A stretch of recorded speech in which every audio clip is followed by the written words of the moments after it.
Assalaamu calaykum waraxmatullaahi wabarakaatu. Fadlan haddii ay tahay markaad kugu horeysa soo booqato channelkan, fadlan subscribe, share, comment, like intaba noo taaso asxaab fara badan gaaro. Haddii hore aad nala joogtana waa ku mahadsantahay la jooggaada. Shaxdini maalinlaha eed waa shaxdan afartan qaran aan ka soo qaadani oodhiskeeda waa $30.89 waaye. Waxaan ka soo qaatay Netherland USS Netherland ayaan siiyey badan toos ah waaye sababtoo Netherland caadi ma ahan marka ayada ayaan badan toos siiyey barajo xataa midaan badan toos ayaan siiyey. Argentina iyo Australia.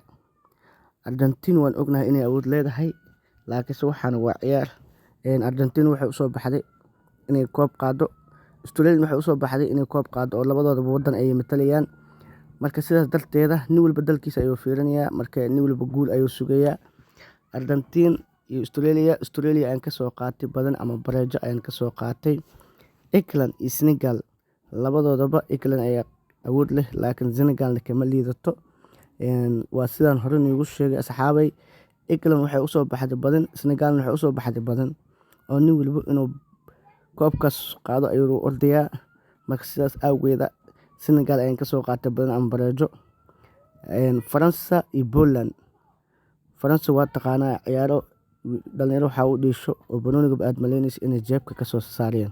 Waxaaba u maleysaa kubadda inay jeebka ugu jirto tii wada marka laga qaatay waxaaba maleysaa mid kale inay jeebka ka soo saareen isla daqiiqadii banooniga gacantooda ku soo noqonaa. Marka sidaas darteeda Faransa iyo Poland total over waxaan dhahay 2 gool ka badan inay ka imaado oo ka imaanaysa. Faransa waxaa joogo rag garoonka markay ku jiraan wacdala dhigay. Ana waxaan bas dhaaba ama jawaabka banooniga ku wataanba markay banooniga dhigeen Faransa aad badnaa.